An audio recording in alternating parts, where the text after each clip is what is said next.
اعوذ باللہ من الشیطان الرجیم بسم اللہ الرحمن الرحیم۔ اب اگلی 3 آیات جو دوسرے رکوع کی ہیں اس میں اس کا علاج ہے۔ علاج جو ہے ایک پریونٹیو ہوتا ہے، کیوریٹیو۔ پریونٹیو یہ ہے کہ اس مرض کی چھوت نہ لگے، ٹیکہ لگاؤ، اسمال پاکس کا ٹیکہ لگا دو، چھوت نہیں لگے گی۔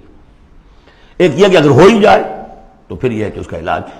پریونٹیو کیا ہے؟ یا ایھا الذین آمنوا لا تلھکم اموالکم ولا اولادکم عن ذکر اللہ۔ اہل ایمان تمہیں غافل نہ کرنے پائیں تمہارے اموال اور تمہاری اولاد اللہ کی یاد سے۔ وَمَن يَفْعَلْ ذَلِكَ فَأُولَٰئِكَ هُمُ الْخَاسِرُونَ، اور جو کچھ یہ کریں گے تو وہی خسارے میں رہیں گے۔ اب ذکر سے مراد صرف وہ ذکر نہ سمجھیے، تسبیح، اللہ یاد رہے، اپنا فرض یاد رہے، آدمی چاق و چوبند رہے، اپنے فرض کی ادائیگی کے لیے کمر بستہ رہے، سب ذکر میں۔ جہاد سے غافل نہ کر دے تمہارے مال اور اولاد، ان میں اتنا انہماک ہو جائے کہ وقت ہی نہیں، میں کیا کروں جی، وقت ہی نہیں۔ وقت کہاں سے آئے گا؟ آپ نے معبود بنا رکھا ہے اپنے سٹینڈرڈ آف لیونگ کو، سٹیٹس کو۔ سٹیٹس سمبل معبود ہے، اب اسی کو پوج رہے ہیں آپ صبح سے شام، اور رات کے اوقات میں بھی سوچ بچار اسی کی ہے، تب کہیں جا کر وہ سمبل جو ہے قائم رہتا ہے۔ تو کیسے ہوگا؟ اس کا جو ہے کیوریٹو ٹریٹمنٹ وہ کیا ہے؟ دیکھیے، نفاق الف اس میں ڈال دیجئے، انفاق یہ اس کا علاج ہے۔ انفاق، خرچ کرو، خرچ کرو۔ نفاق کا اصل سبب کیا ہے؟ دنیا کی محبت۔ دنیا کا محبت کا سب سے بڑا مظہر کیا ہے؟ مال کی محبت۔ اور علاج بالمثل یہ ہوگا، مال نکالو۔ یہ ہے اس کی اصل علاج۔ جیسے سورہ حدید میں ہم نے پڑھا تھا کہ زمین کے اندر ہل چلانا پڑے گا۔ ہل کیا ہے؟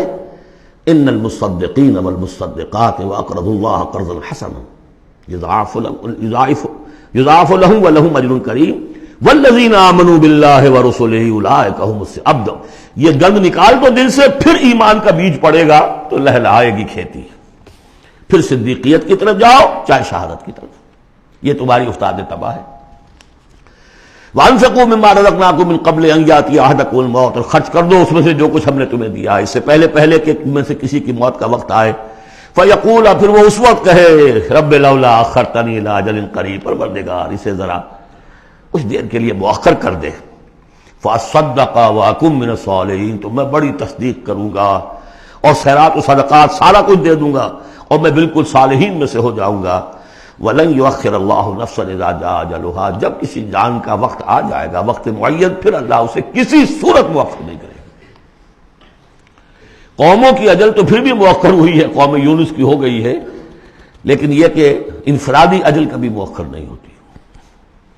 واللہ خبیر بما تعملون، اور جو کچھ تم کر رہے ہو اللہ اسے باخبر ہے۔ اب یہ تو تھا منفی، نفاق۔ مثبت ہے ایمان۔ صدق اللہ العظیم۔